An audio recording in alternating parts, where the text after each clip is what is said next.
एक बच्चा होता है और एक आम का दरख्त होता है। बच्चा जो है ना उस पे आम के दरख्त पे बहुत ज़्यादा फल लगते हैं। बच्चा क्या करता है कि वो उस दरख्त के साथ बहुत एंजॉय करता है। कभी उसकी शाखों के साथ झूला झूलता है, कभी उसके फल खाता है, कभी उस पे झूले बनाता है। बहुत इंजॉय कर रहा होता है, फुल इंजॉय करता है वो उस पेड़ के साथ।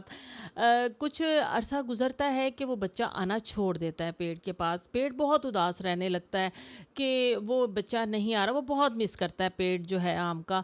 कुछ अरसे बाद ना एक लड़का चलता हुआ आता है, तो पेड़ उसको देखता है। तो वो लड़का कहता है कि आपको याद है कि मैं छोटा था तो मैं आपके पास आता था।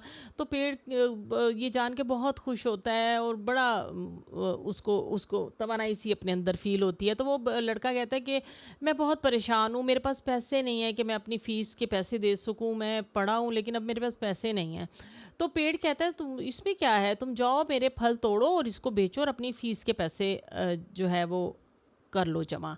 तो वो लड़का ऐसे ही करता है, फ़ीस अपनी इस तरह से फल बेच के बनाता है। फिर वक्त गुजरता है और लड़का आना छोड़ देता है।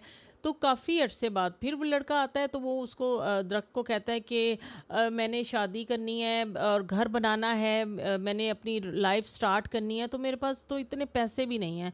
तो दरख्त कहता है तो इसमें क्या परेशानी की बात है, तो मेरी शाखें काटो, ले जाओ, अपना घर बार बनाओ और अपनी ज़िंदगी स्टार्ट करो। तो वो लड़का ऐसे ही करता है, दरख्त की शाखें लेता है, अपना घर बनाता है, कुछ बेचता है, उसके पैसों से अपनी शादी करता है। इसी तरह फिर वो अपनी ज़िंदगी में मगन हो जाता है लड़का। वो दरख्त के पास आता ही नहीं है। दरख्त बहुत उदास होता है। अब तो वो क्या उदास होना, उसकी एक जड़ ही रह चुकी होती है। बाकी शाखें तो उसकी जो है वो अब उसके साथ नहीं होती। और वो इतना उदास होता है कि उसकी एक नई कौंपलें भी नहीं फूटती, क्योंकि वो बहुत एज का दरख्त हो चुका होता है।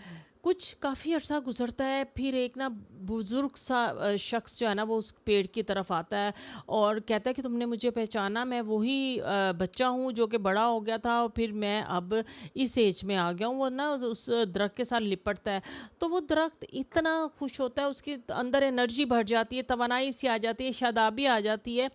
तो जस्ट लाइक ये दरख्त की तरह ही हमारे वालदैन होते हैं, जो कि हमें पालते हैं, पोसते हैं, तालीम देते हैं, शादियां करते हैं। और फिर हम अपनी ज़िंदगियों में इतने मगन हो जाते हैं कि हमारे पास टाइम ही नहीं होता अपने माँ बाप को देने के लिए, कि वो अफसरदा हो जाते हैं, मुरझाने लगते हैं, उनमें ज़िंदगी की रमक ही ख़त्म हो जाती है। तो हमें चाहिए कि जो पेरेंट्स हमारा इतना ख्याल रखते हैं, हम कम अज़ कम उनके लिए थोड़ा सा टाइम गुजारें उनके साथ, ताकि उनको फ़ील हो कि वो उनका कोई सहारा है, उनका कोई अपना है, जिसके लिए उसने इतनी जो है तकलीफ़ें सही हैं, तो कोई उनके साथ है। तो हमें प्लीज़ ज़रूर क्वालिटी टाइम अपने वालदैन के साथ गुजारना चाहिए।